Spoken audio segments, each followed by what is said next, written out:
I was brought to the darkness really out of just feeling very bad almost Mm, all, just crazy amount of anxiety, yeah. crazy amount of depression. It's tough for me to just live my life in so many of the ways that I want to live it, just because I'm so afraid all the time. After the second dark retreat, it was just like painting after painting after painting. And I had so much artistic energy. I still do. That was like 2 years ago and it's still happening for me.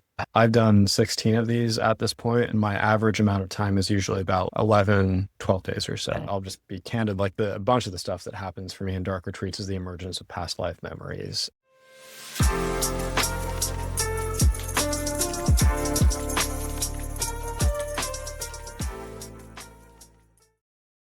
Hey, Sam, how you doing? Hey, doing well, Brian. How about you? Nice. Good to see you. Well, you too. So, we're going to jump into darkness retreats. So, share with us what is darkness, what are darkness retreats? And then I want to go into a little bit about your recent trip that you just went on to Italy. So, I'll take it away.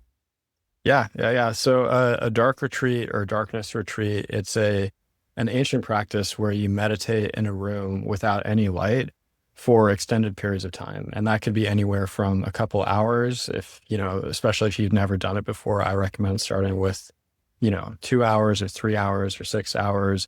And then, gradually you can build to longer periods of time. So I've done 16 of these at this point, and my average amount of time is usually about like 11, 12 days or so. And yeah, it's fair. Not, You just got to pause there for a second. Like most people, I mean, you said start slow, but most people would just freak out at the idea of even being in darkness for a day.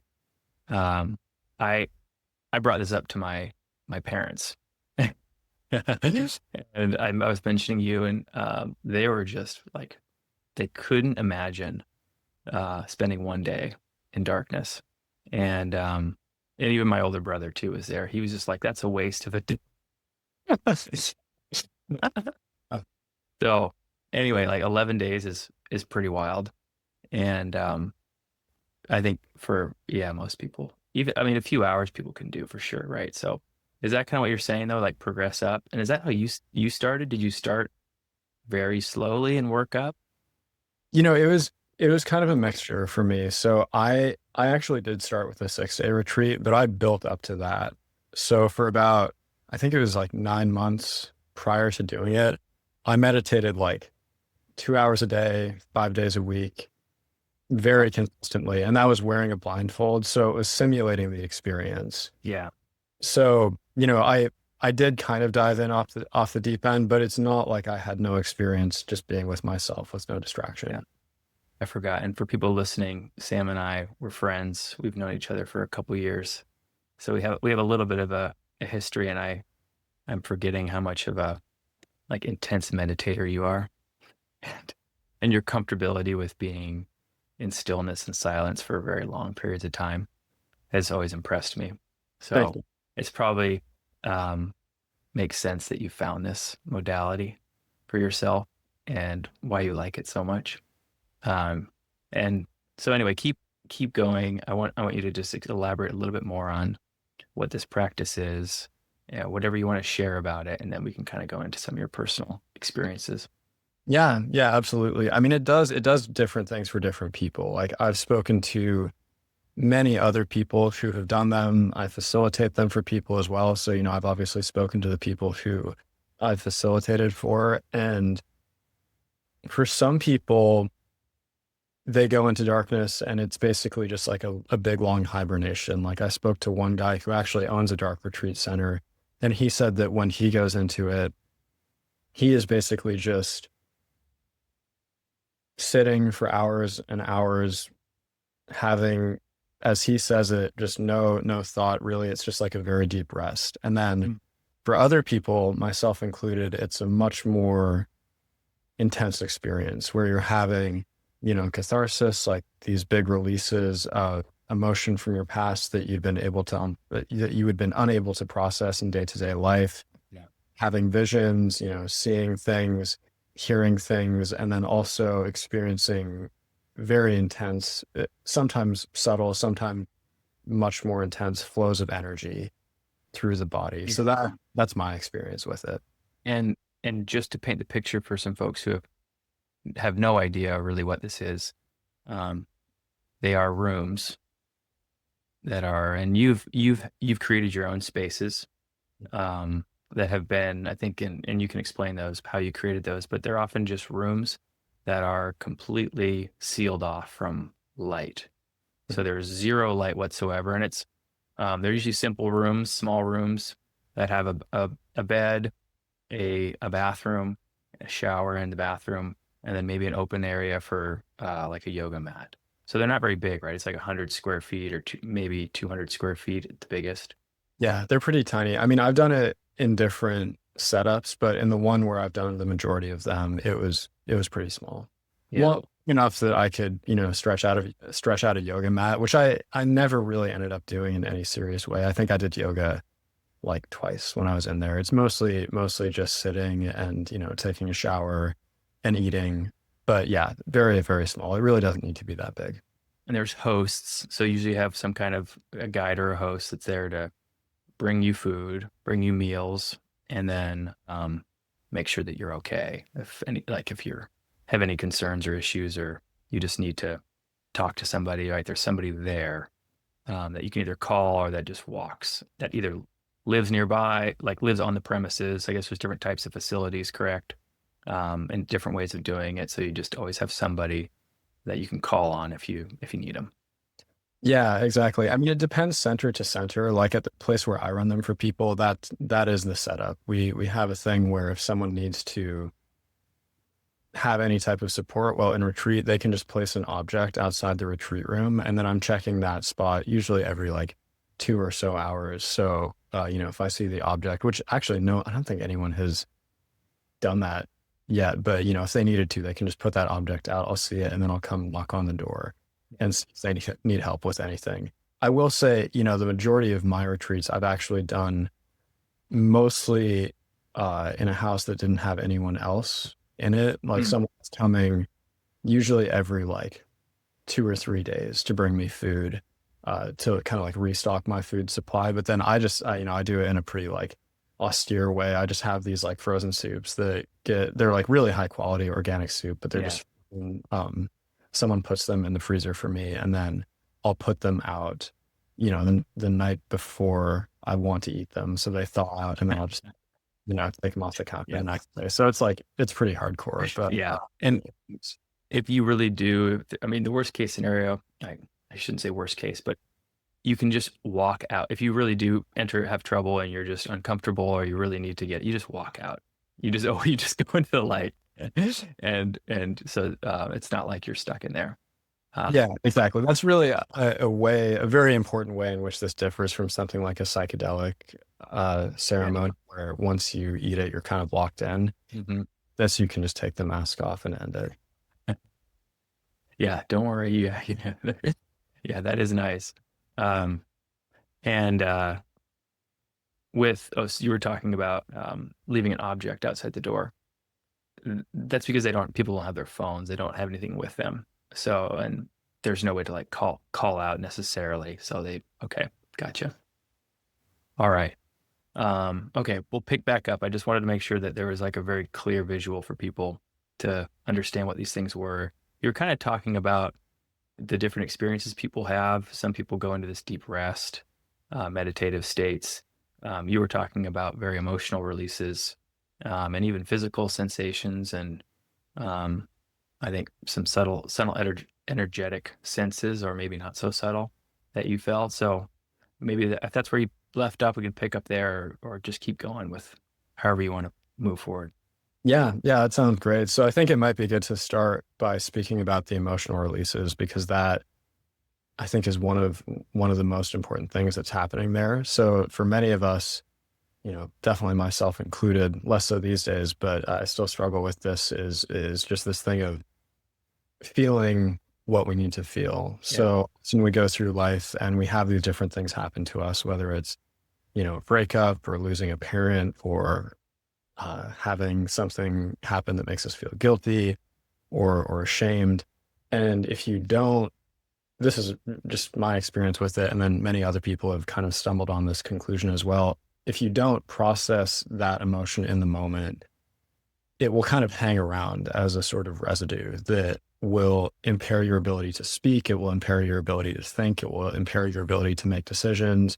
It will impair your ability to create. And then once you finally are able to process that, those things will, in my experience, the whatever it is that stuck emotion had been causing you challenges with, that will, like, those things will open. Like, your speaking will become easier. Your ability to make things, whether it's like painting or playing music or whatever it might be, Yeah.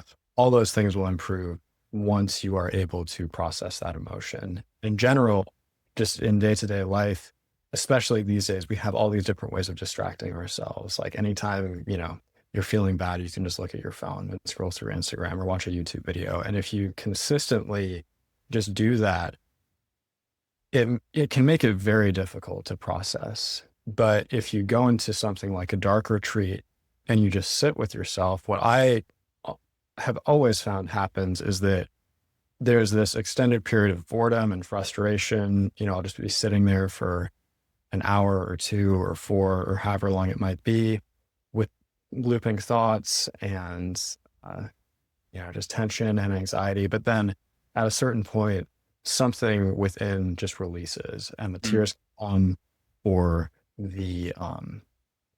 it's usually tears. It's usually a release of sadness that Yeah. can just emerge and make its way out of your system. And a lot of the dark retreat is just that process of, tension, resistance, and then this release and the flow of emotion. Yeah.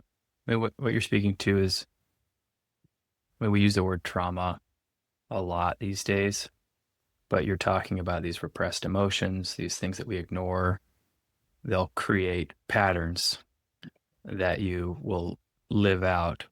And oftentimes those patterns are not helpful, those behaviors, and they can kind of become our personalities.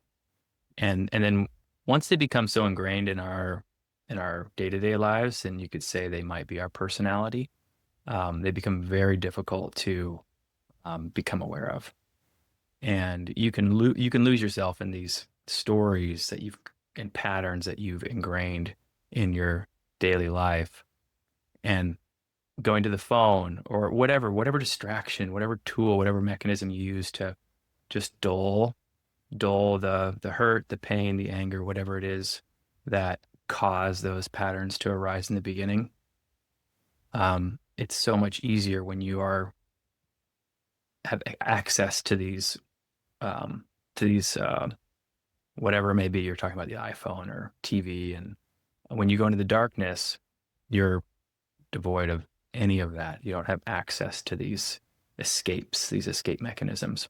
And it's like a sensor, almost not quite complete sensory deprivation, but um, you don't hear too much as well, correct? It's very silent. So it's such an inward experience that it forces you. You have no other choice to really just listen to what your body is telling you and where your mind goes. And you really, and like, so it's you become very aware of and I want you to go into like these loops these thought loops, and this boredom, because that's where I think a lot of people go when they hear about this darkness. Like, I get so bored, right? Like, what would I do? It's like, well, this is the point, kind of. Like, we are so accustomed to being entertained and comforted, that any opportunity for any a slight sense of boredom or discomfort, we usually will grab something to appease that.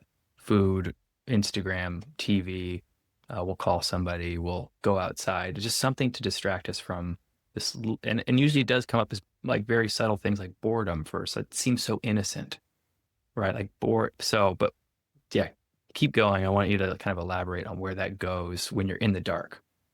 Yeah, exactly. So there's the emotional processing, and then something else that I, I started to notice this even before doing my first dark retreat, is that if you sit for long enough and you just don't distract yourself. You get these rushes of emotion, but then something else that can start happening is these flows of subtle energy. And, it's kind of funny talking about subtle energy because normally I can kind of gauge like you and I talk about subtle energy. And when I'm speaking about it in this interview, I'm like, okay, there's all these, different people listening to it. How do I pitch this? For some people, they're like, oh yeah, I feel that all the time. And then for others, they're like, what the hell is that? Yeah. It's kind of woo woo, but a bunch of different traditions have stumbled upon this. You can tell this because of how many different words there are for it. Ki, chi, prana, life force. All these different people have noticed that there's these basically they're like rivers of energy that flow through something called the subtle body. And the basic idea in a lot of these traditions, and for the record, this is an idea that I definitely subscribe to, and that based on my personal experience, I think is true, is that there's the physical body, and then there's also these things called subtle bodies that exist, I believe, in non-physical dimensions of reality. I don't think that you can take pictures of them. I don't believe that we can detect them with our current forms of scientific instrument, but I believe they're objectively real, whether you believe in them or not. I think that everyone has these subtle bodies, and there are they're kind of like veins that run through these subtle bodies. And through those veins, there are these different forms of energy that flow. And, I remember first starting to feel this. I think, man, I was probably like 21, 22, maybe. And I just started feeling these currents flowing through my body. And, there's the classic one that runs from the base of the spine up to the top of the head. And then, there's another that runs down the front. And there's, these pathways that run in through the feet. And then there's a lot of subtle energetic stuff that happens in the palms as well. And when I sit in dark retreat, I think this happens for many other people in dark retreat, there's just these flows that really initiate, sometimes in very big ways.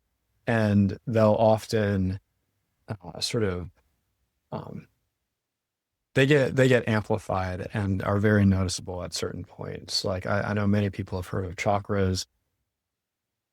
Plenty of the people who are listening probably think they're complete nonsense. I'm a total believer in them because Yeah. in dark retreats I can feel these flows of energy that are amplifying in these different ways at these certain points. There's 7 main ones along the center of the body, and then I think there's really there's a bunch of them all throughout the arms and the legs and all over the place. And yeah, a lot of the stuff that is happening in dark retreat is just feeling these flows and feeling these different amplifications at chakra points. And it feels almost like a mixture of like electricity and light. I don't know, it's kind of tough to describe exactly. High vibration. Exactly, yes. There's literally like this feeling of vibration at these different points. And I think it's all kind of linked together, the flow of subtle energy, the flow of emotion, the flow of creativity and insight. I think they all sort of go hand in hand, but there do seem to be some important distinctions between them, kind of like the difference between ice and water. Like ultimately it's the same thing, but there are these important distinctions. So a lot of the dark retreat is just feeling that process happening. Yeah. When you're touching on these senses, these kind of, these additional senses that we haven't been tapped into as much in especially Western and our mainstream Western culture.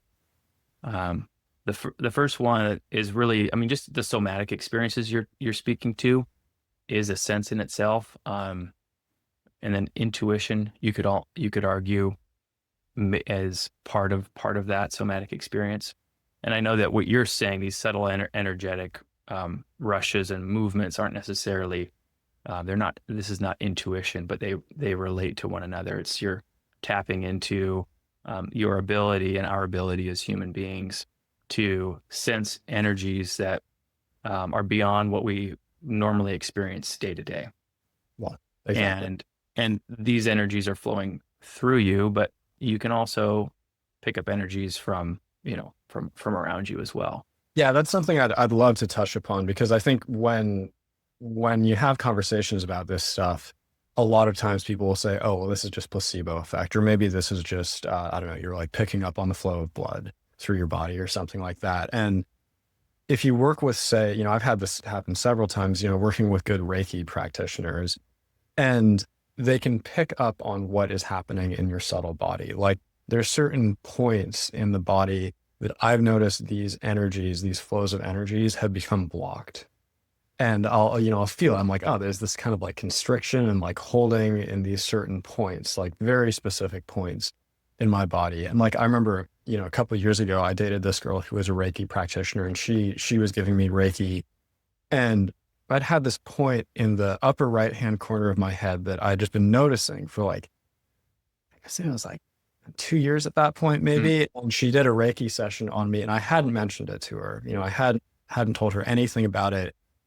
And she was like, "Oh, I can just feel this, it feels like there's something in the upper right hand corner of your head." I don't Mm. know, that's the exact wording that she used, Yeah, but yeah. yeah, yeah, the upper right part of your head. Yeah. And then, I had another one. I think it was like down in my hip. She picked up on that one as well. And I've had other people do this. And then also, this is like even more wild to me. I've had things where I'll have a friend who, like one friend in particular, he and I seem to just have this very intense sort of like subtle energetic connection. And I remember a couple dark retreats ago, I had this huge release in my second chakra, which is it's about 3 finger widths below your belly button, just massive. And then I got out of that retreat, and he had texted me. He's on the East Coast, and he had texted me, and he was like, "Dude, I just had the biggest second chakra release." And like, what? This is nuts. But This is this yeah, is like a close friend of yours. yeah, exactly. Yeah. Yeah, Mhm. there's telesomatic is like a term that people use for that. Telesomatic experience is like telepathic, but somatic in the body. Um, and Mike and I were, for those who haven't, Mike's not here, but he's usually on these with us, but he couldn't make it. Mike and I are twins, and um, we have those every now and then, and we've had them growing up in unusual experiences. So they're real, and they're very energetic, and especially for people, it tends to be people who are really emotionally bonded and close. They have those types of things. So anyway, keep going. Yeah, no, I'm happy you mentioned that. It's something that I recommend to people who are sort of, both on the skeptical end of the spectrum and just who are interested in this stuff, is just speaking to identical twins about telesomatics. And that's the word, right? Telesomatic. Yeah, there's the really lame term is like sympathy pain. That's the one that I think the Western medical system came up with. Um, but I've heard telesomatic. I forget who I heard it from. A guy named Mark Gober used it, but I somebody before him definitely mentioned it. But yeah, that seems to make the most sense to me. That yeah. Yeah. So, I mean, I always just recommend that people ask identical twins about that and if they've had experience of that. Because to me, I came into all of this stuff with a very sort of like Western mindset. Like I had that really drilled into me like in high school and then in college of like this stuff can't exist. And I think I have a pretty good understanding of like how Western science works and how Western science tests things. And these telesomatic phenomenon, they can't be attributed to placebo effects. Like if you've read a book about chakras and you start feeling stuff happening in those points in your body, it's like, yeah, that might just be you psyching yourself out. But you can't fake the identical twin stuff. If Yeah. Yeah. I mean, the example that I can't remember if I shared this with you, but Mike was hospitalized for an appendicitis, and he had it surgically removed, and he was in the hospital for a couple of days, and then while he was in recovery, I believe, I was hospitalized for the same symptoms, the same pain, the same location, and I went through all the tests, and I'm sitting there waiting, and I'm like, oh, here I go, I'm gonna have a surgery because I'm experiencing the same thing, and they just said, there's nothing here. You're fine. Like we don't know why you're yeah, having these pains. And actually, I think the doctor that came in to see me afterwards, my mom and I were just like, what happened? Like, what is this? And he's like, it's probably gas. Classic. Yeah. So yeah, there's not much of a place for this in the Western medical system, but Yeah, and I mean, what the reason I think for that is with Western thought and the sort of Western scientific viewpoint, if you can't find a mechanism of action, if you can't find a physical reason why this stuff might be happening, then it all just kind of gets thrown under, it gets dismissed, basically. That's the yeah, tendency I've generally seen among Western scientists. And it's like, the my counter argument to that is often like, if you look back 500 years ago or 600 years ago, I can't remember, the exactly when they started figuring this stuff out, but if you look if you tried to explain sunburns back in that day and age, you wouldn't really be able to do it. Or, better yet, it's like gamma rays and X-rays and all these mm, different frequencies of the electromagnetic spectrum. It's like they were a thing and they were influencing physical reality, but we just didn't have the instruments to test them. And I wouldn't be at all surprised if at some point in the future we might find some mechanism of action to explain these subtle phenomenon, or maybe we won't. It's tough to say, yeah. but the fact that Well, we can't find a physical cause for these things doesn't mean they aren't real. no, totally. And I think um, there's even some mainstream groups that are starting to adopt the term like biofield for your aura or just your electromagnetic energetic field that the heart and the human body produces. So there's a little bit of that starting to happen where they're acknowledging these more subtle energies, and I think they tend to be included in like the electromagnetic spectrum, which you might argue that everything could fall somewhere along the electromagnetic spectrum. Is just as we go farther and farther out to each side, it's just showing us basically how far our technology and our understanding has gone. And I think you and I are saying, what you're saying is like we have the capability as human beings to feel way beyond this spectrum that um, our scientific instruments can measure. And we need to trust and know that the human body is a much more refined instrument than anything that we've ever created. And so we're going to be the first ones who will experience that spectrum to the whatever nth degree. And then we're going to come up with technology that can confirm like what this is, or not confirm, but like tell us, okay, this and measure it. like come up with something that can measure it for us. So whatever you want to label it, I mean, we're calling it subtle energy. At some point, someone may say, "Oh, this is just an extended form of the electromagnetic field," and we can go on the high frequency side and the low frequency side. That's probably where we'll all go. And in the future, we maybe will even able to measure things um, like the subtle energies that are coming from stars and galaxies that influence our biology. And then people will start to realize, oh, there is actually something to astrology, like these frequencies that are coming from however many billions of light years or millions of light years away.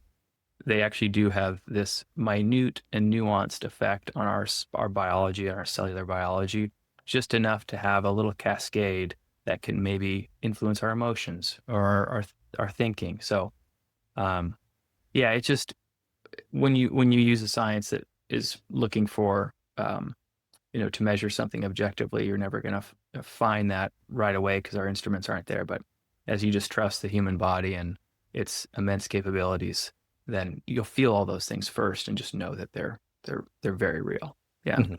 Yeah, exactly. Yeah. Yeah. There's institutions that are doing good research on this stuff. Like one that I always like to draw attention to is the Division of Perceptual Studies, and they're a branch of the University of Virginia, and they do a Yeah. bunch. Yeah. Yeah. Yeah, they do a bunch of really cool stuff. And it's funny if you watch the interviews with I really like the interviews with Jim B. Tucker. He's the guy who directs the division.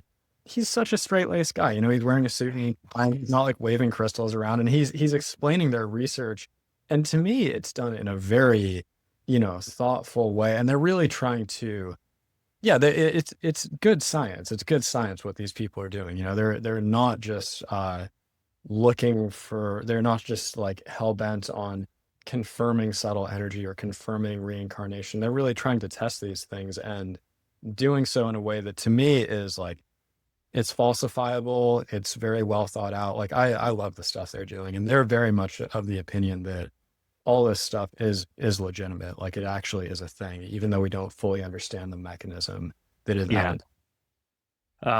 I can't remember if it's them or what they study exactly, but they get into. I know the University of Virginia goes into near-death experiences. I think that maybe mediumship as well, They do. and remote viewing. It's all just this idea of consciousness and the fact that we live in a field of information and frequency and energy that we can all tap into. And so, Exactly. And it's like yeah, there's this yeah, there's so much out there, be it, information from deceased relatives or information even about future events that we can tap into. Like it's one little anecdote that I'd like to give about this. Had this conversation with a close relative of mine who, she and I, it's funny, we're very close, and I don't think we'd ever spoken about anything paranormal mm, prior to this. As far as I know, she was like, I don't know if she was like an atheist, but definitely like never talking about subtle energy or any of this stuff. But she and her husband had this dog who died. They were very close to this dog, and they went to a pet medium.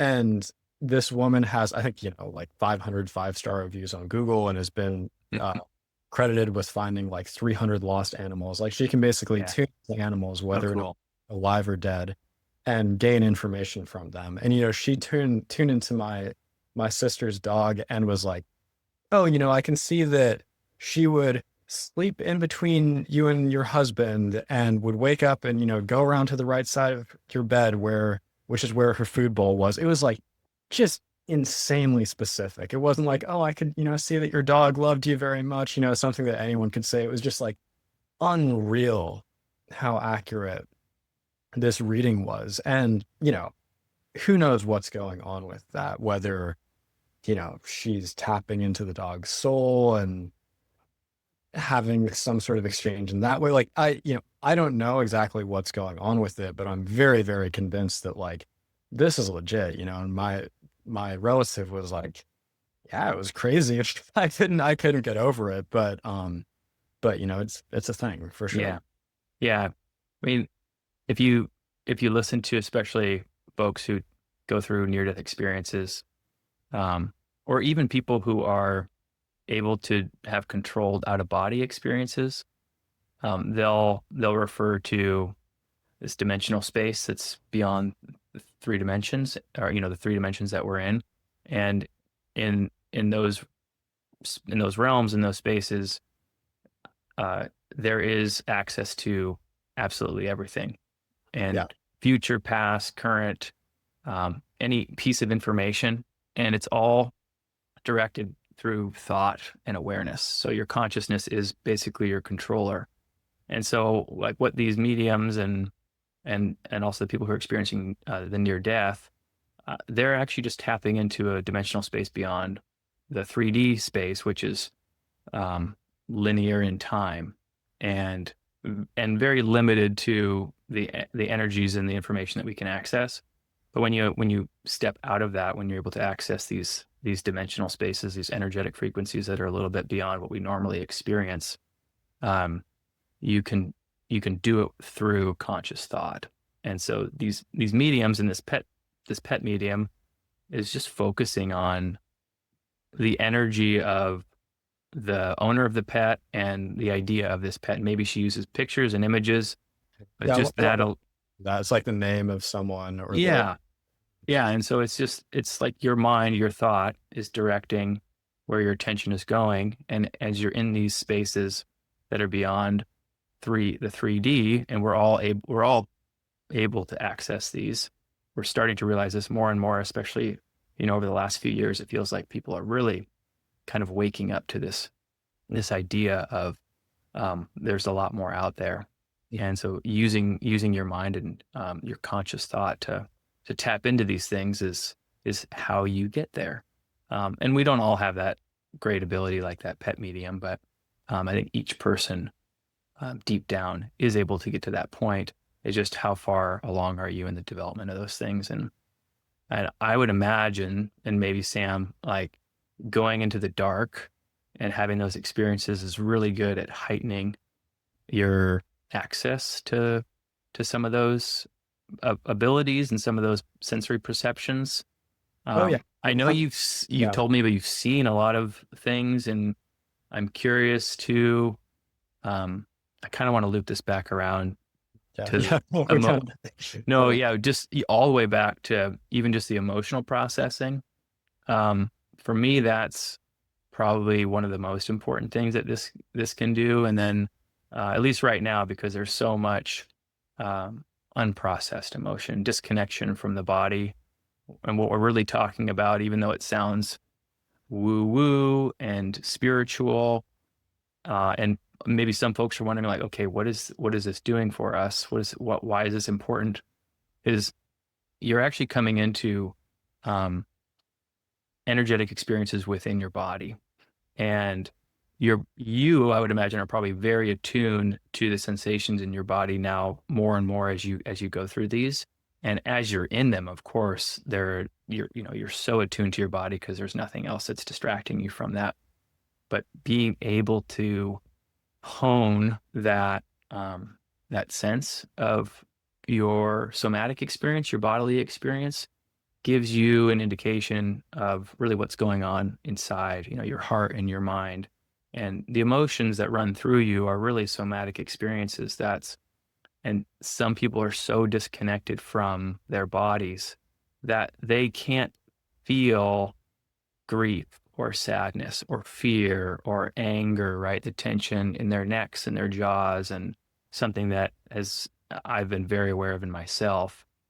Recently, I hold a lot of, the tension, pressure, my neck, jaw, and then just becoming more aware of how these sensations feel in the body so that you can realize, oh, there's something here that I need to tap into. So I kind of want to just bring that full circle so that to help people kind of understand the importance of why going into the darkness can help this, because it really can help you. For most people, the first step is this deepening sense of the somatic experience, understanding and acknowledging and becoming aware of these sensations in the bodies and the emotions that lead really to something deeper, lead to something that they're holding on to. These beliefs that they're holding on to is really what it is. These ideas, these stories that they've created that are not true.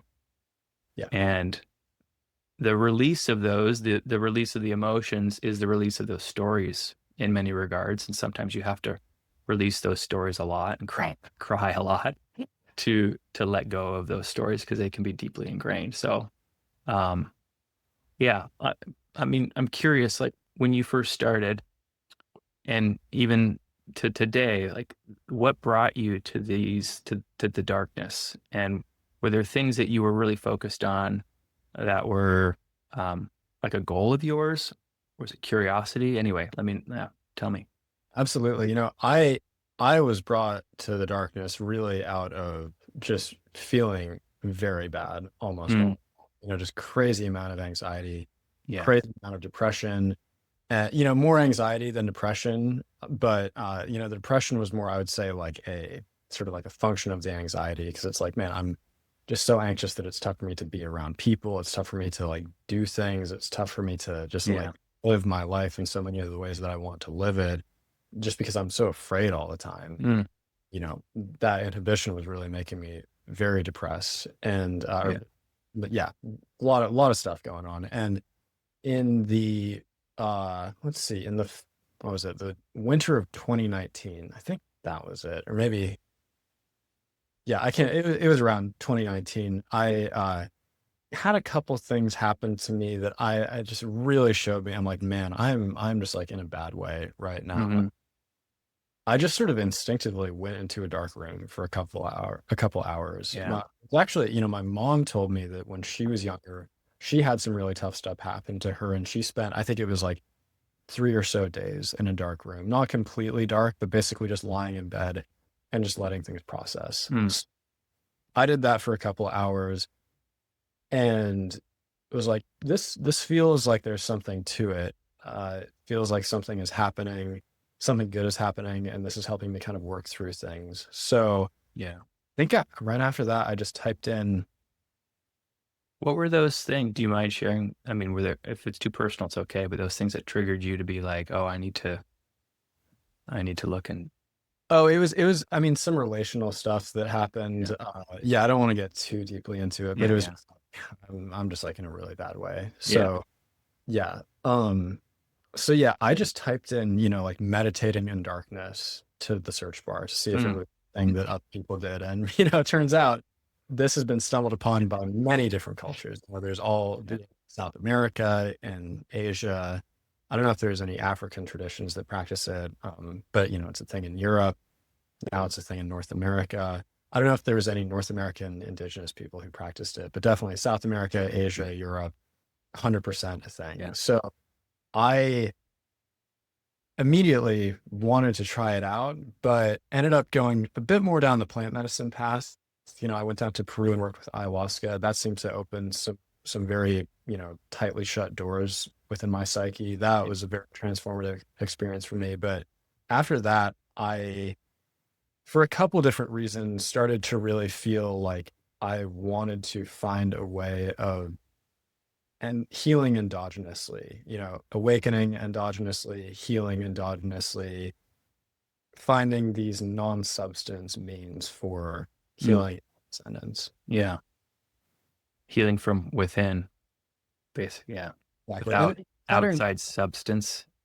yeah, and this pattern that I've seen in many, many people is like the substance, the psychedelic can often be very, very impactful initially. And I think for many people, it might almost be necessary. There's some people who just have, probably my past self included, where like the ego was just so tight. There was so much resistance to feeling and opening that Yeah. it might have been necessary for a plant medicine to initiate that process. And I'll know for myself because I did my first dark retreat after working with ayahuasca. So I don't know what would have happened if that if I had just done darkness before working with ayahuasca, but I did notice post ayahuasca things really opened for me in a big way, Mm. having much more happening for me during meditation. And it was very big for me. But then something that I started to see both with myself and then with other people as well is it seems like people often become too reliant on plant medicine and it stops working after a period of time. Even if you are only doing it once a year and it's not a tolerance thing, it just seems like when people become too reliant on it and they're not spending extended periods of time in meditation or going out into nature or, just having some non-substance means of going beyond, things starts to fall apart. And that maybe it's not true for everyone, but it's certainly a pattern I've observed within many Yeah. people. And it kind of makes sense. Like I am very much a believer in the idea that the universe is set up in an intelligent way and that life it's kind of like a game or a school. And, there's all sorts of different reasons why that might sound crazy, but at this point I would stake my life that that's the truth. And it kind of makes sense to me that you're not just the key to the ultimate form of transcendence and healing is just taking a substance and that's all there is to Yeah. it. I think the substance is can be very beneficial, but ultimately I don't think it's going to get you all the way there. It can get you glimpses, like it can definitely get you glimpses of like, oh, hey, this is what it feels like to become one with God, or this is what it feels like, Yeah. Yeah. whatever it might be. But ultimately, I think you got to find something else. It's like if you're like on a trip and you're trying to get to the middle of an island. It's like you can take a boat from one island to the island you're trying to get to, but then at some point you got to get off the boat and you need to walk to the to the place you're trying to get to. And walking could be a dark retreat. It could be taking up a painting practice. It could be becoming incredibly good at a sport or something like that. But ultimately, I think there needs to be some sort of non-substance route to the final place that you're trying to get to. Yeah. And I'm wrong on that. I really like, I don't want to say something that I don't, but that has been the impression that I've gotten both from my personal experience and then also looking at the lives of other people. Yeah.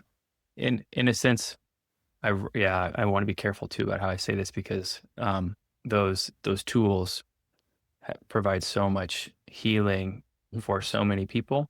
And I think there are even traditions and communities of people around the world who will dedicate their lives, or at least it becomes part of their culture where Exactly. they use these things. But I do tend in general to agree with just the idea of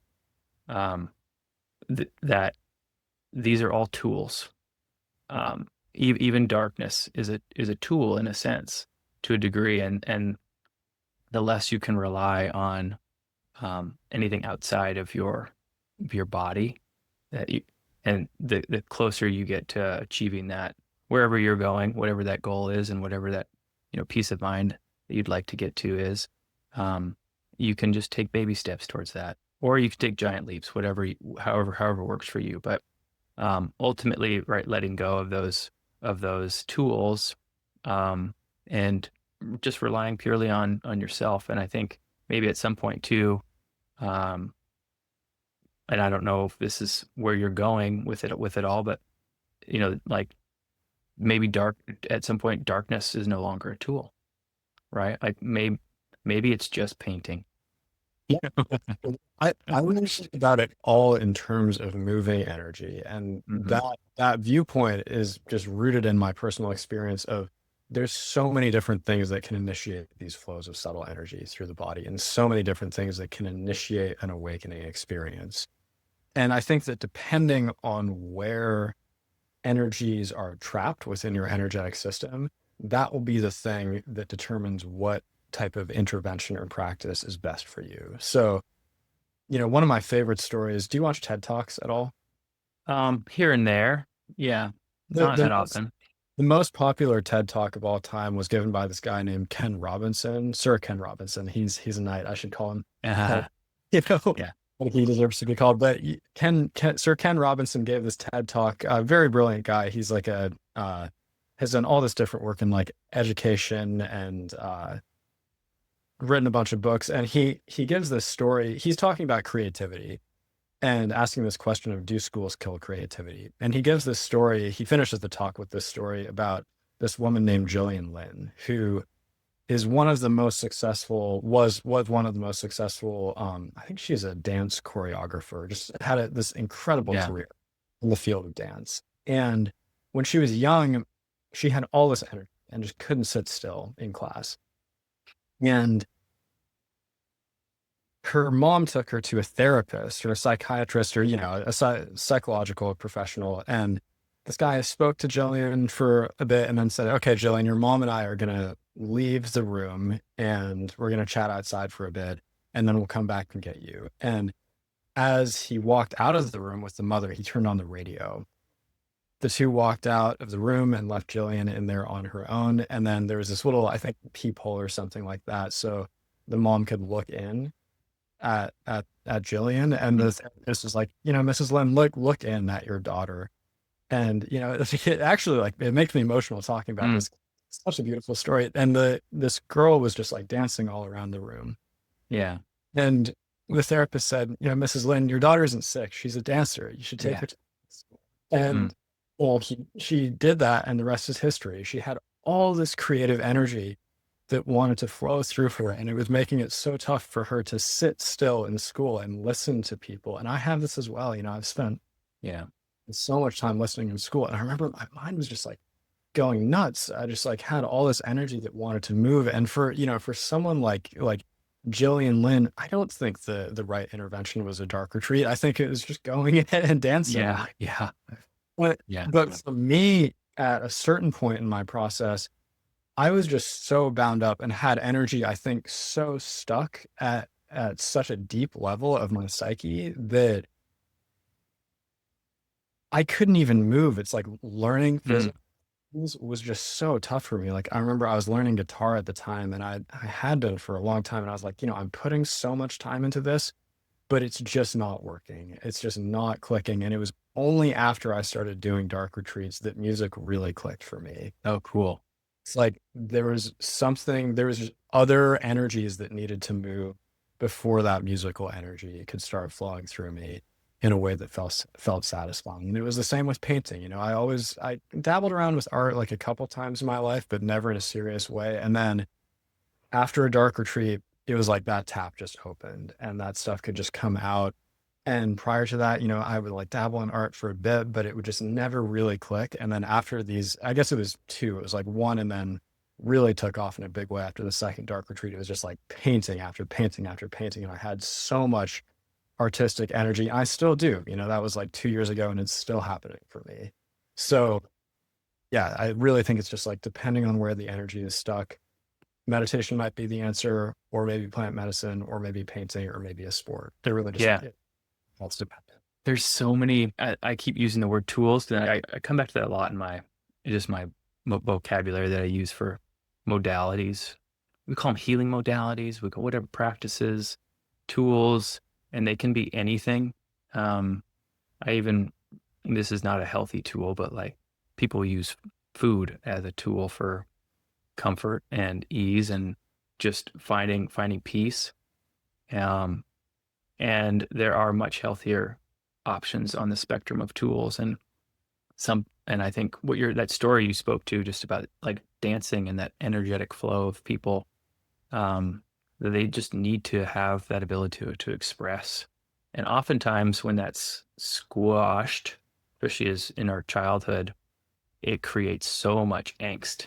And that might be, I don't know, did that happen to you as a child? And like was there maybe there was something you had all of this energy that you needed to get out in a way that wasn't being supported. And then did that lead to how you found yourself with this crippling anxiety and depression? Could I you think, argue that? for me, I think it was kind of a mixture of things. Like my parents were always very supportive of me and really encouraged me to pursue what I was interested in. But I think a mixture of just sitting in school, I am really not a huge fan of lectures. And I think I also just wasn't fully aware of the different ways in which I wasn't very good at like understanding how learning worked. So I think I was very interested in physical modalities, but there was just a lot of difficulty that I had in like knowing how to practice. And yeah, I think that was a big part of it. Yeah. Just yeah, not like understanding how learning worked and therefore not developing the skills necessary to channel the energies that wanted to flow through me. Mm, Also, I drank a decent amount in college. Not like I wasn't like an alcoholic, but I definitely think that the drinking, that wasn't good for me. I think that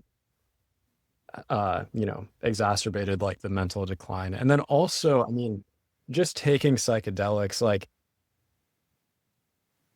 psychedelic mushrooms and that type of thing. And then ayahuasca, I mean, that was post like depressive collapse, but I think there, taking certain psychedelics sort of started this process of opening and release. And something that you see in people who are having that happen to them is often just big amounts of anxiety. Like yeah. all this stuff from, this incarnation. And then also I'm a huge believer in past lives, largely because of experiences in dark retreats Mm. and, a bunch of I'll just be candid, like a bunch of the stuff that happens for me in dark retreats is the emergence of past life memories. And that's Oh, interesting. Yeah. yeah. And that's another thing where I've, for example, had past life memories come up and then gone to people who are psychic and they have described those memories to me without me even mentioning a thing about them. They- A, Yeah. a- specifically like, oh, this is a psychic reading for learning about your past life memories. It's like, oh, this is just a general Akashic field reading. And then, in one instance in particular, the woman who was doing that was like, oh, I think you had a past life where this happened. And it was like to a T, very specific. And it wasn't, the classic thing like, oh, I see that you were Cleopatra in a past life. It was like, oh, I see that you had this very specific type of trauma happen to you.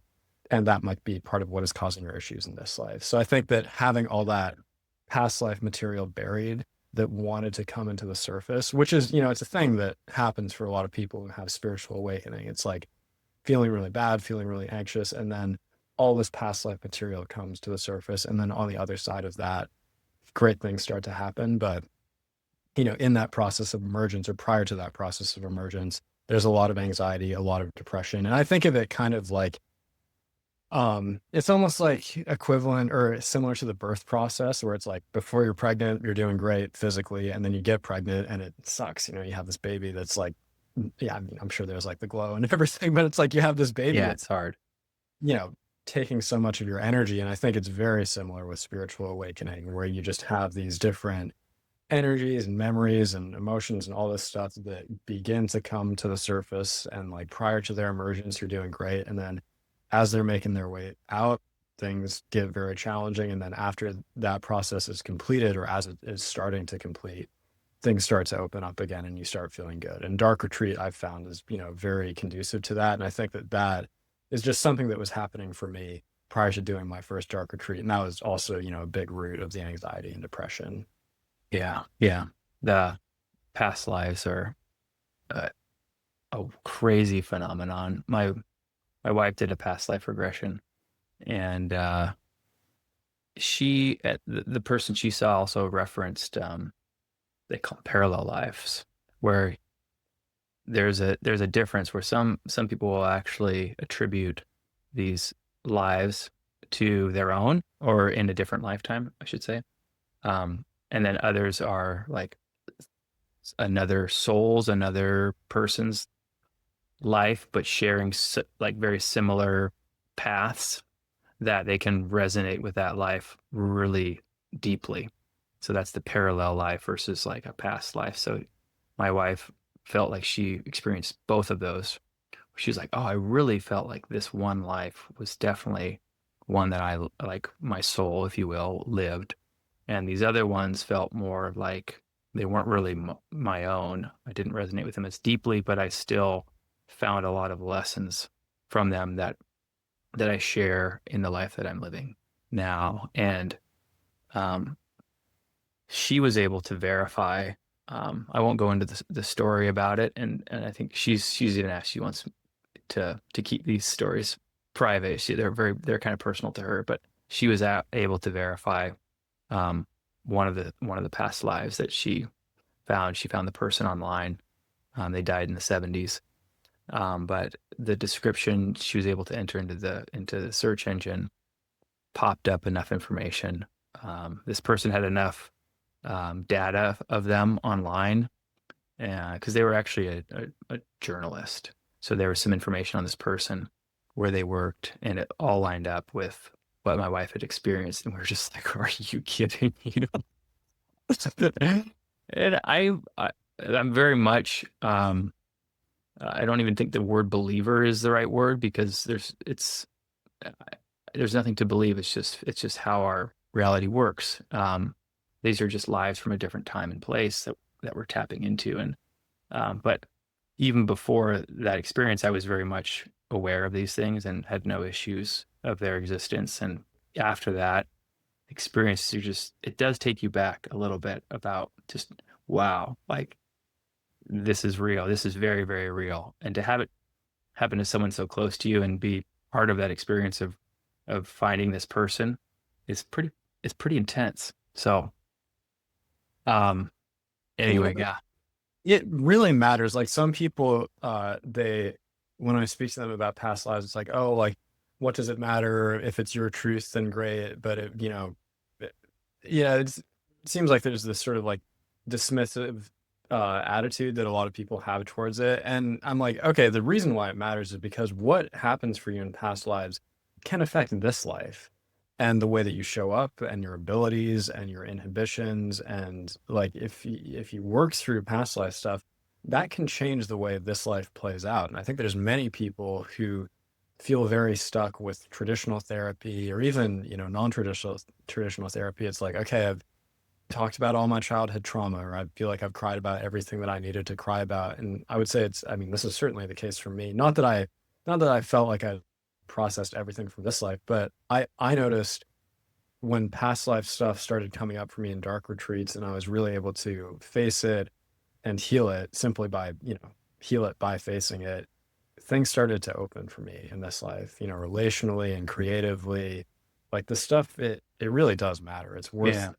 delving into. And I think for many people, it's like they're doing great and they don't need to mess around with it, or their issues in this life are rooted in traumas or experiences from this life. But for many people where it's a bit more of a mystery, I think it's well worth delving into the past life stuff. Yeah. That's what's so exciting about this new, I'll say it in the Western world, this new era of different modalities and practices that we're becoming aware of, is there are so many that we didn't know about. And for you and I, and for a lot of us who've just grown up with, pharmaceuticals and, doctor visits, the world of the options that we had were so limited. And now, I mean, there's endless options for how you can address both physical and mental illness, dis-ease, if you will. And it's cool that if you're drawn towards something, it's probably because it's going to work for you. And if you're not drawn towards something, it's probably because it really won't work for you. Um, Yeah, I mean, one little caveat that I'd like to say with that, like one of my biggest early influences and all of this stuff. I don't know if I should mention her by name. She shares this story with a bunch of people, but I haven't sure. confirmed. But she's one of my breathwork facilitators, and when she heard about holotropic breathwork, which is a great modality. I'd highly recommend it to like pretty much everyone, unless you have a health condition that is a contraindication. But she said, she heard about it, she was drawn to it, but then when she actually walked in the room to do a session of it, she said that, and I quote, every single fiber of her being said no. Like, this is not Mm, just your people, these are not your people, get out, don't do it. But yeah. she found the courage to do it, and then had a bunch of repressed memories of childhood trauma come up. And Yeah. she's, well, that that experience, I mean, it happened over the course of a couple breathwork sessions, I think spaced out over the course of a couple of months, but she said it completely transformed her. Prior to that happening, she she was very closed off, very anxious, just all the time. Anytime she was in the presence of another person, she said she just had this like panic response in her body. And then after those suppressed memories were able to come up, total transformation. And that happened all in spite of a deep resistance to doing something. But I Yeah. think, But she you know, was drawn to it at first, and then it was like, oh gosh. And then so there was a part of her that was drawn to it and then got scared. Yeah. on the flip side, I'd also, anytime I'm talking about alternative modalities, it's like there's a reason why there's so much pushback against these practices. Well, there's many reasons. One of the most important is that a lot of the people who are, claim to be energy healers or, uh, healers of any sort are, I think, snake oil salesmen. Like, they've like read some new age books. It's funny, the people who claim to be psychic, I think, are, they're con people. Like, yeah, I definitely think a lot of this you should totally stay away from. Like, this is not at all, me endorsing certain of these modalities is not at all an overarching endorsement. Yeah. Like, you want to delve into the world of alternative healing. I think it's so important to just be very discerning. And, if something doesn't resonate with you or you get a weird feeling from someone, I think it's very good to listen to that. And then also there's this weird sort of like in between section of practitioner that I've also encountered where it's like they may have some legitimate experience and some legitimate ability. Also, in some other way, they're just crazy out of line. Like, Mm, my primary spiritual teacher, talks a lot about. where you have these people who like, yeah, they have a legitimate connection to source or a legitimate ability to, you know, do do some form of telepathy or precognition or whatever it might be, but they also have some huge shadow that they haven't integrated, or what also can happen a lot of the time is someone's transmission can be, or their yeah, it's like their reception can be kind of iffy. It's like they might be able to access some very pertinent, true piece of information about your past lives or your energetic body or whatever it might be, but then they also get something that they think is true, which is just totally not. And it's like, you know, if Yeah. you spend enough time listening to them, they will really confuse you. And I've just seen, I see this like all the time. There's just so many people on the spiritual path, either due to the modalities they're working with, or the practitioners they're working with, or the books they're reading, who are just like, just in such a bad way. You know, they're Yeah. really confused and are all messed up energetically. And yeah, it's like if you want to delve into this world, huge potential. I totally recommend it, but also just like listen to your heart. And if it's saying no, I'd say listen to that. And you know, if someone, even if someone seems very skillful and very good at some form of healing, like always, you know, always trust yourself. And everyone, you know, I think everyone on this planet has certain things that they're very good at it, very good at, but then other things where they really struggle with, you know, and there's often a, you know, a fine line between the two. Or like you look at someone like Beethoven, you know, he's like one of the greatest composers of all time. He was like terrible at everything else. Like he had one of the last lives of anyone who I would ever want to live. Like he just struggled in so many different ways, but had this just amazing connection to Yeah. this. Like, is he someone you should go to if you want to like listen to some great music? Absolutely. Is he someone you should go to if you want like a relationship advice? Like, Yeah. You have to stay in your lane a little bit. Right. Know your strengths and weaknesses. It is a little bit like the Wild West out there sometimes. When you're first diving into some of these different practices, if you're not familiar with them or if you don't have a community of people around you to help or like tell you, yeah, I've done this, I haven't done this, or I know this person or don't. So when you're first starting out, yeah, be cautious. Just use discernment. And then as you do more and more and you meet some folks who've done it themselves, and you can kind of use their word and you trust in them to figure it out, because the internet can be, you can't always tell from their websites, or yeah, it's tough. But um I just want to know, like, from where you started in all this and where you are today, like how has the darkness changed you? Like if you can explain, you mentioned it a little bit, just the anxiety, but give a description of how were you? Were you like, would you be able to have given this podcast? well, Yeah. I mean, yeah. You know, I like, so I I'd say the biggest ways are just expression, just ease of expression, whether that's musically, verbally, athletically, creatively, so much improvement in that regard. You know, relationally, I guess that, you know, kind of goes hand in hand, Mhm. Russian, but both in, you know, like friendships and then like romantic relationships, so much improvement just in my ability to like be happy, at ease around other people, connect with other people, you know, just like live life in a happy way. Just so much improvement in all of those areas. And something that, you know, I'd really like to, I think is just important to mention is like, I'm half as anxious as I used to be and twice as anxious as I'd like to be. You know, I still have so much anxiety and It's an endless journey. It is. That's the yeah. Yeah. It's endless. Yeah. I still find myself in situations all the time where it's like, oh my God, like I like the physical act of speaking is tough for me. Like Mhm. I have so much anxiety in me that like it is like tough for me to like connect in any way.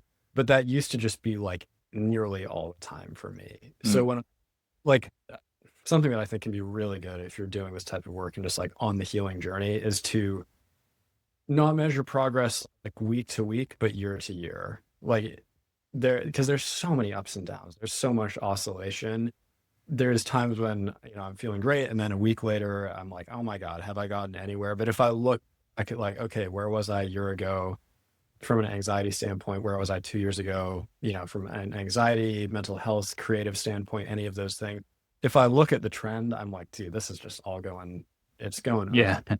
It's a beautiful way. And starting the dark retreats, like that's really in a big way where it started. Like it had been improving for me for like maybe a year prior, but dark retreats, hands down, I credit those with more improvement in all those areas than anything else that I've worked with. Yeah. Yeah. And how many have you done total and how many days? 16 It- also. You still, I have the days written down somewhere. I think it's like 175 cumulative, something oh like my that. God. Yeah, wow. Um, and you started in a room you created, and you even mentioned to me once was a RV that you converted at one time. Like, That was for a short period of time. That was that was when I was like just getting into facilitating them for people, and I was like, how can I find a low cost option of doing this? And yeah, so like the RV was a thing for a time, and now yeah, it's that I run now started it about a year ago, and then we just started running retreats like a couple months ago for yeah. people. Let's talk about that. Yeah, so we use a tiny home for that. It's a tiny home on wheels, and it's much nicer than the RV. This is yeah. The RV was just for you, right? And for friends. Yeah, not something I would want to. Yeah, I was, I know you have a legitimate business now that yeah, it's called Night Song Dark Retreats. If you just look up, I think yeah, Night Song Dark Retreats. If you type that into the search bar, you'll find it. And we use a tiny home on wheels, and it's pretty small. It's an 18 by 16 uh tiny home. You can see pictures of it on the website, but it works great. We black it out using these panels that just go into the windows, and yeah, it has room for everything that you want to do in there, which is mostly just like sitting and breathing, but it's got like a shower and a bathroom and a yeah. sink, everything. And is that the Fox Creek? Yeah. And so if people want to find if they want to and I guess tell us a little bit more about that. The ones that have been I think talked about most online are the ones done uh well, they're all over the place, but they tend to have like really long waiting lists. At least the one on yeah. Um and like 18 sometimes 18 months to get in. So it has been popular ever since like Aaron Rodgers did it. I gotta say, Thanks to Aaron Rodgers. yeah, Yeah, I think Aubrey Marcus helped popularity with he went to the one in Germany. that's Um, so it is kind of a thing. People and is it have you noticed with yours? I mean, is it gaining popularity? yeah. I haven't actually. I mean, this is changing today, but I hadn't actually done much advertising for it. I just wanted to, for the first couple months of it, just have it be like friends who I offer it to, Yeah. to get all the kinks worked out of it. And there's actually one woman. She was the most recent retreat. She just found the website somehow. Just found it online, and yeah, so she was the first person who we ran a retreat for Oh, personally. yeah. But today, actually, it was yesterday. We started running Google Ads for it. So yeah, this is like the first like actual like blast out to the public. Oh, cool. Exciting. Nice. Very cool. And so there, your website, say it again, and we can put it in the description too. Yeah, for sure. It's Night Song Dark Retreat. So it's Okay. IGHT. And it's is it Cedro Woolley? What part of it's northern Washington, Northwest Washington? Yeah, Where is so it? Cedro is the closest town. So you take I-5 north and then take exit, I think it's like exit 227, and then it's exit 227. Taking it a lot. Do you want to give us MapQuest turn by turn right now? Yeah, I'm gonna get a little specific, but yeah, take exit. You drive, it's like a half an hour from there. So you drive through Cedro Woolley, and then it's like it's along the Skagit River out in the countryside. It's a really cool spot. And Yeah. Again, man, just thank you so much for you were the one who for those of you who don't know, which is probably everyone, Yeah. Brian was actually the person who connected me with the owner of that property. So, you are Yeah. a reason why it's a thing. That was it was meant to be because I walked out of that property for the first time and you were the first person that came to my mind, the only person that came to my mind. And the folks were looking for somebody to help bring this retreat center to life. And you met them and it was just and the rest is history. Yeah. So that they're and you guys are running retreats from there too. Do you want to speak to that as well? Yeah, I'd Okay. love. So, I mean, we do different things there. The lodge and the cabin on the property, those are both available for rent on Airbnb. So if you just want to rent those to do your own thing, that's great. But then also our primary intention with the property and what we're transitioning more into as time goes on is running different types of retreats there, like yoga retreats, meditation retreats. I've run, I think it's like two retreats there now, which is just yoga and meditation and then some other practices, some group exercises as well. I'm running one on October 24th as well. That'll be the same thing, just like yoga and meditation, and then group work. And Okay. we're expanding into there's holotropic breathwork retreats that happen there now, other forms of yoga and meditation retreat, and then we want to expand further into like art workshops, music workshops, that type of thing. Really, like the primary intention is for it to just be a center devoted to healing and creativity. Cool. Very nice. Awesome. It's been great to connect with you. Reconnect. It's been a while since you and I chatted. Yeah, yeah. Um, Thank you so much for reaching out to me about this. It's been so much fun. yeah.